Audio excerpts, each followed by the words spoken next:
Hello and a not so warm welcome to Talking Sharks, coming to you this week from a Sharks camp in buoyant mood ahead of their Heineken Cup clash with Montauban, a game that means a lot to one Shark in particular. For the Heineken Cup, if we speak about the Heineken Cup, about the Montauban, especially at home, because I know this team a little bit and they played a very, very good game in Munster. Unlucky in Munster, weren't they? Yeah, and the game after they lost at home against Montauban, but in Heineken Cup, but they were very unlucky also. And the week after in French Championship, they beat Clermont-Ferrand in Clermont-Ferrand. So we have to be very focused on this game, to take a minimum 4 points to win, and then after to play away in Montauban, and will be the huge game. Yeah, it will be very, very special. Yeah, many people come to see the game, and it will be a good game, but a huge game. Yeah. All the preview to that must-win game on the way. But firstly, to a domestic matter that has thrown the amateur rugby scene across the country into probable disarray. A restructure of the now-known National One will be renamed the Championship in an audacious bid by the RFU that will see the current crop of teams cut from 16 to 12 in a fully professional setup for 2009-2010. So what will that mean for the teams in the Northwest, namely Sedgley Park and Manchester? I'm against it, really. I can't see the logic in it. Basically, a club like ours, we can't go into the Championship. They want a fully professional setup. I think from our point of view as a club, it's not a great move for the club. We're a local club with local traditions, and you know we've got a semi-professional setup with a amateur sort of atmosphere to the club, and I don't think we're in a situation where at any point could we turn professional in the next 4 or 5 years. So it's really, you know, it's doing us a bit of an injustice by letting us know that we're going to, or they wanted to turn the league into a full-time professional league. Last season was a great season. Played a very attractive style of rugby. Coaching staff were brilliant. The players were superb. They've tried to play that standard of rugby in this league, and the difference is if you make a mistake in this league, it's penalised by 5 points or 60-yard kicks. It's a very, very fast league indeed. Yeah, they have basically penalised us for being successful. The downside of that is that we've had to go back to our players and discuss their contracts with them, and we've already had contract reductions. The funny thing about the whole thing is that they've decided that 5 teams are going down and 1 team's coming up, but they've given no directive to the criteria, what's it all about. There's been rumours about 6,000 capacity, all sorts of things, the monies that they're going to have, where's it coming from. There's been talk about television rights and stuff like that. The crazy thing is 5 are going down definitely and 1's coming up, but nobody knows how it's going to work. So it's laughable, really. At the end of last season, when we come in for talks and had a bit of a debrief about the season, we put plans together in this room where we are and said if we finish in 13th position at the end of the season, we've had a good season. If we stay in the league, and like you say, to consolidate, that would be good, and that was our main aim of the season. We knew it would take us a few games to get into the league, to adjust to the standard, but you know, now we're halfway through the season, we're finding out we're going to have to finish 11th to stand any chance of staying in this league. Sedgley Park are not a full-time team in the First Division. We've trained on a Tuesday and a Thursday, and we've got players that have been full-time, we've got players that are young that, you know, aspire to be full-time. But yet you still want to challenge yourselves against the Exeters, against the Leeds, although it's a hard slog, it's a struggle.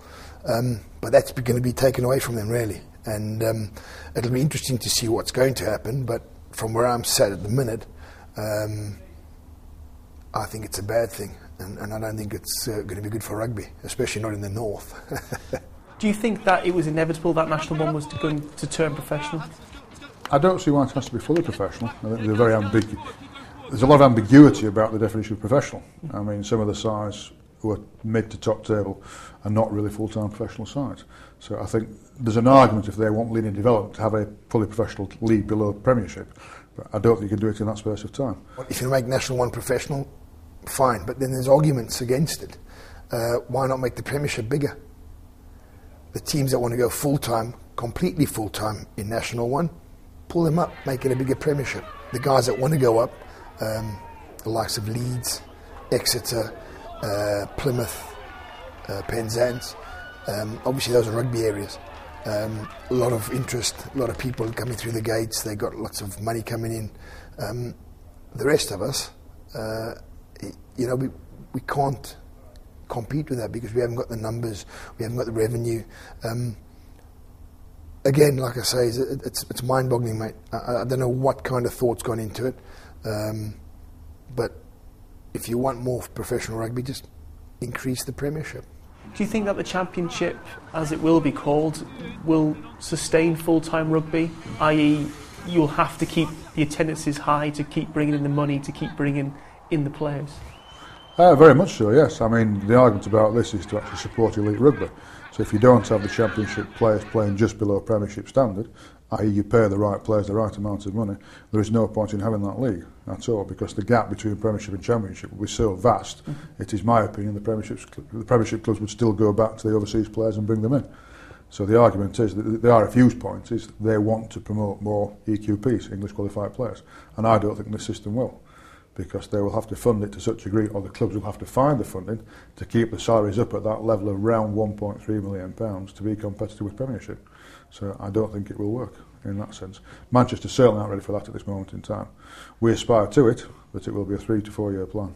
I heard yesterday that Bath are struggling financially and they've sacked a third of their coaching staff. This is what I've been told. Bristol are crying out for finance. Bristol are saying they need £2.5 million.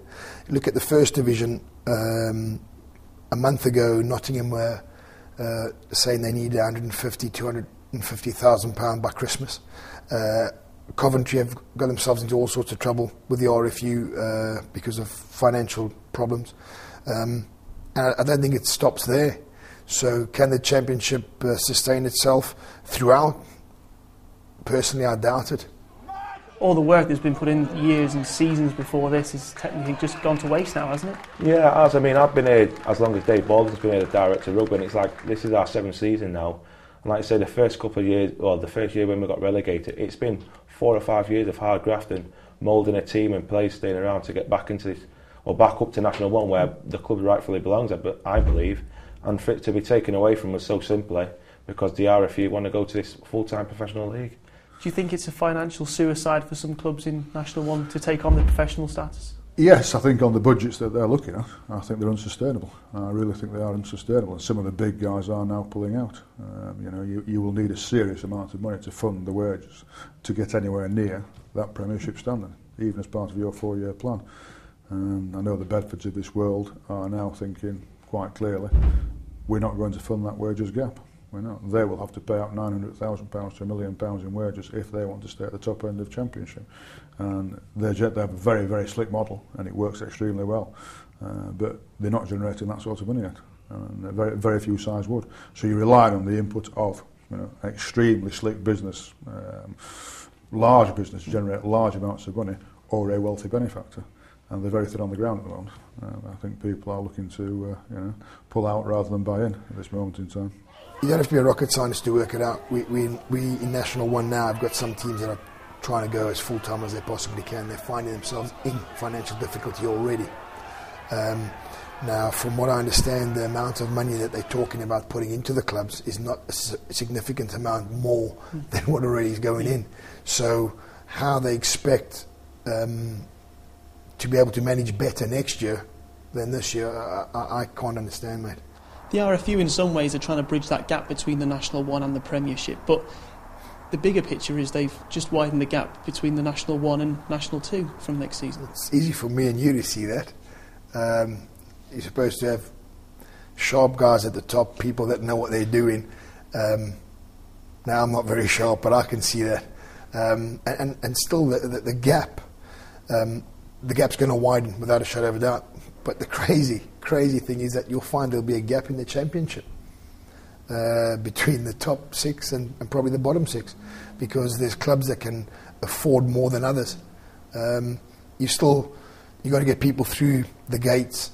If you're in a rugby area like Exeter and you've got a lovely facility like Exeter, it's easy. Okay, because you've got the money, you've got the revenue, you can put yourself a good team together, and you can play an attractive game of rugby, brand of rugby. You can win, and people come and watch that. They jump on board with that.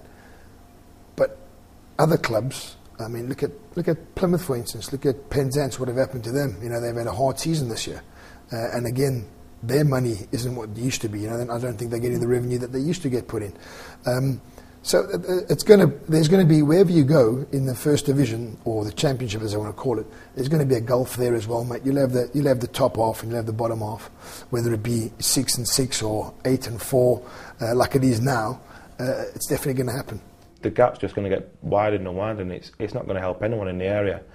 And if we can keep the likes of ourselves and Sedgley in these top leagues or in and around the top leagues and competing, then it's only going to do well for the rugby of the North West. If that gap gets too big, then you know what, North West rugby is really going to struggle. I think it's been extremely divisive all the way down the line, and I can't see how on earth it's going to bridge the gap between Premiership and Championship or National One, whatever you want to call it. So I think it's been very badly managed. I understand the reasons why the 4 clubs and now 6 clubs want to go for it, because they feel it gives them a chance to enhance their markets already in place markets, and work on those. And as I say, I wish them all the very best on the earth. But I think there is a clear divide appearing between that group of clubs and the rest of National One, and you're now starting to feel the sort of the vibe coming out of National Two. They realise they're being shafted to some degree. The funding is not in any way, shape or form going to support a semi-professional side on its own. It's basically insurance and long distance travel. So they've got to find that money somewhere to keep a semi-pro side together. Finally, what does this mean for rugby in the North West, the new championship proposal, and also what does it mean for Sedgley Park Rugby Club? Well, look, Sedgley Park's going to be here for a long, long time, mate. No one's going to get rid of us. But my personal view is I can see rugby suffering in the north. Barring Sale, Newcastle and Leeds. I mean, Sale probably the flagship in the north.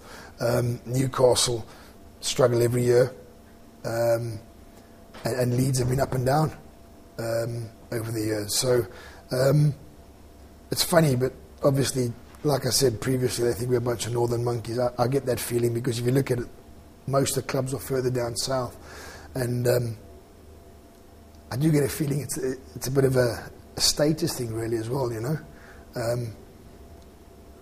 But I feel that it's going to be detrimental to rugby in the north of England, and it's a sad thing, mate, because it's got a lot to offer. The future of Manchester Rugby Club, is it hanging in the balance? It's been hanging in the balance for a long time. I would like to think now we've got the plans in place that will give us a secure future in whatever league we go into in the next 2 or 3 years. I stood as chairman on the grounds, on the premise that the sport isn't the core business here. The house and the function is, basically. And we play sport at this site based on what profit we can generate through that core business. So we have to work hard on that. I think we will certainly survive National One next year, very, very well, and we'll probably come back fitter, stronger and wealthier at the end of that season. I would like to think we'll be in contention for a championship place. I actually do believe we need another professional side in the North West, very firmly. I do. And I think Manchester should be that side. And we'll work very hard to get us there. I will.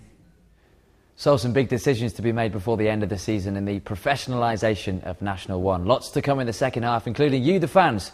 We'll see you in 2. How many times has a French club won the Heineken Cup? Is it A, 3, B, 4 or C, 5?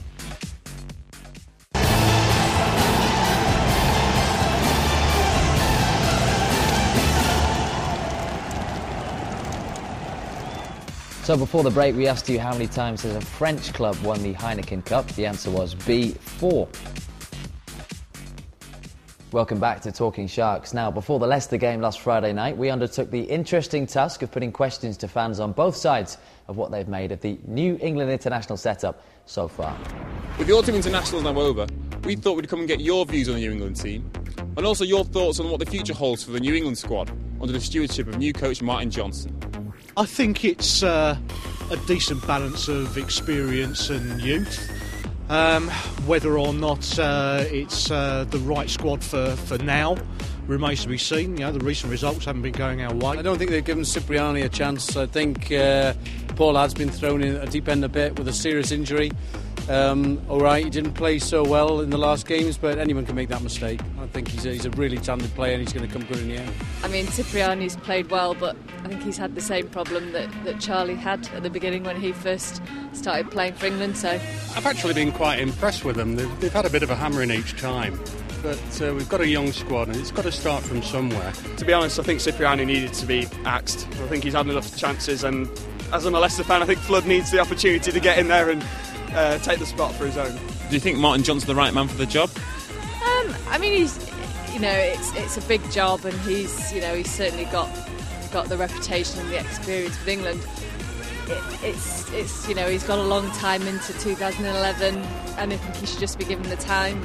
It's too early days. It's far too early. I mean, he's only had a few games in charge. You need to give him at least till Six Nations before we can even pass any comment, I think. The fly-off position's been a bone of contention, and it will be probably for into the future. Do you think they've got the right man?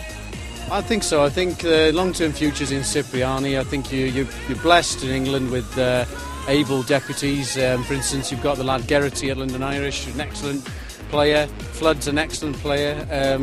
You've also got the Bath 10 as well. His name escapes me now, but England are blessed with half a dozen fly-offs, but I do think Cipriani's pick of the bunch. If I knew that, I'd be manager of England. I think Cipriani is going to be the future.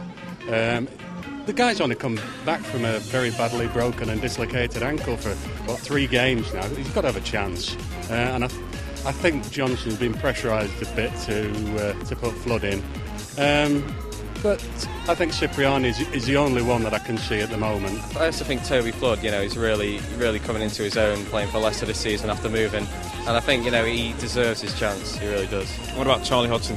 Oh, definitely, I'm always a supporter of Charlie Hodgson, but I think he needs to be given another chance to prove himself. Same with Richard Wigglesworth. I think we need to see him back in there, challenging Danny's Kerr's position, but, yeah, definitely. Obviously, you're talking to a Sharks fan, and Charlie's, an absolutely fantastic fly half for his club. He's never done that for England, though. He's never managed to make that transition. He's always been a confidence player when it comes to playing international rugby. You've got to say, really, how many chances does he want? I think he's probably past it as far as international rugby is concerned. I think you can't give him another chance because he's fluffed enough of them already. But as a Sharks fan, all the better for us, because it just means he stays here and he plays for us and he puts in those sort of performances that England wanted from him that he never gave them.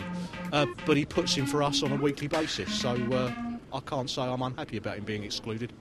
So tries from Mark Cueto, Rory Lamont and Matthew Tate helped the Sharks to their biggest victory over Leicester since that memorable day at Twickenham back in 2006. Philippe's side now face one of the biggest tests to date, with French side Montauban visiting Sedgley Park for the first time in what could be decisive for the Sharks' European survival hopes in the group of death. We leave you this week with some words from the Tigers post-match, and the captain looks forward to the Heineken Cup. Next week, Matthew Tate picks up a gun. Bye for now. But first half, I think we play very well. Also, we miss 1 or 2 kicks, we can be 25, 26 points in front, but Leicester play very well second half and they keep well the ball and we miss few tackles. But two was them to win, and also Leicester didn't get anything, so it's a good night for us. I thought we played good rugby, but at the end it's only the scoreboard that counts, and I thought we didn't play smarter first half, didn't adapt to the conditions. They kicking behind us, we try and run everything back, which is, it's crazy. And you can't defend the turnover, and gave them stupid turnover in the first half, and then regroup half time, played much better. Didn't use the opportunities, and always have to chase the game. And away from home, if you chase the game, you're always in trouble.